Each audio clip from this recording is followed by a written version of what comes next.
тийм хэсэг ямар нэгэн асуудалгүй буюу жингийн илүүдэхгүй байна гэж үздэг.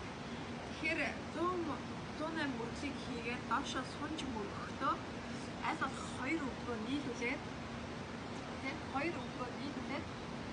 за зарим жингийн илүүдэлтэй хүмүүс бие хөшүүн хүмүүс эхний удаа өглөө нийлүүлэх боломжгүй гэж магадгүй тийм яг хөө эхлээд өглөө нийлүүлэхгүй хийж байгаа дараа нь баг багаар тийм өглөө нийлүүлж болно.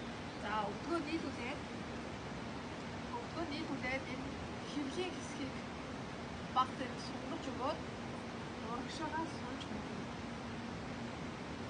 За ингэхээр яг вэ гэхээр энэ хэвлийн хөндийн эрхнүүдэд даралт шахалт өгснөөр нөгөө хэвлийн хөндийн эрхнүүдийн үйл ажиллагаа идэвхжиж тийм цусны эргэлт сайжирч улмаар энэ хэвлийн хөндийн хэвлийн хэсгийг жим багасгах боломжтой гэж үздэг.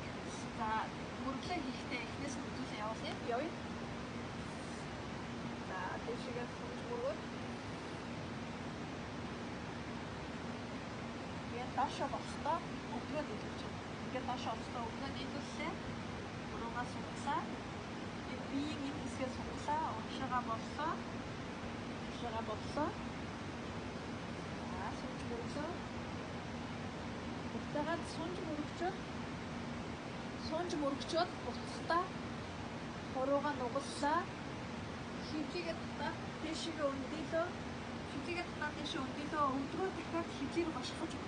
Өдрөө дахиад хөвлий рүү шахаж өглөө. Дэшээ өндөлөө. За дахиад нэг удаа үзүүлье. Залбирлаа. Доошоо суулаа 2 өдрөө нийлүүлсэн. Хөвлийн хэсгээ сунглаа. Урагшаагаа сунглаа. Өглөө. За дараа дэшээ сунгаа.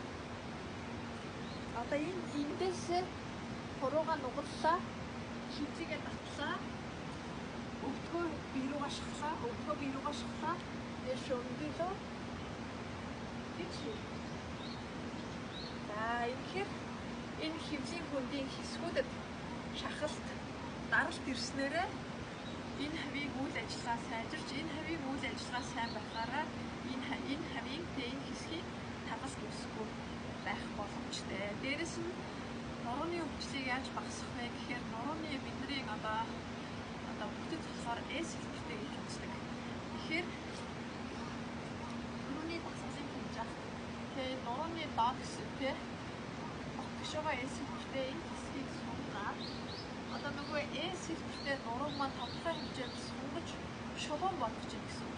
Тэгэхээр нөгөө S хэлбэртэй нурууны хэлбэрийг маань сунгаад өөрөө нурууны үе хооронд хавчуулагдсан мэдрэлийн судас тийм одоо хийн эргэлт энерги эргэлтийг чөлөөлж өгснөөрөө бидний биеэр усны эргэлт хийн урсгал энерги урсгал чөлөөтэй болохоор биеийн хэсгүүдэд очих усан хангамж сайжрахаараа бие эрүүл амьд үүснэ. Энэ хэсэг ялгаагүй хэвлийн жив багасгаас гадна нурууны өвчнийг багасгах бүрэн боломжтой.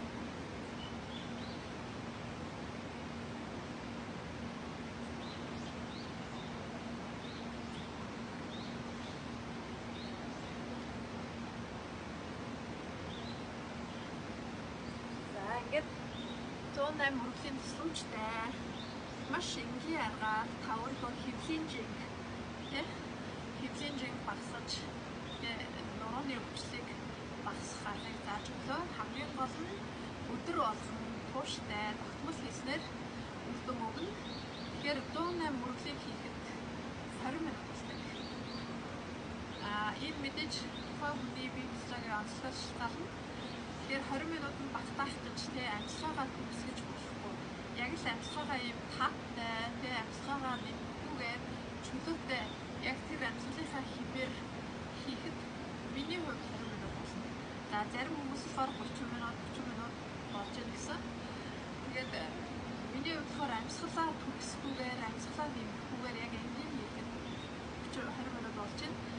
Тэгээд энэ мэдээж биеийн хөшүүн биеийн хэл байдлаас хамаатал ах. За тэгээд 108 мөрөглөө татчихгүй хийгээрэй.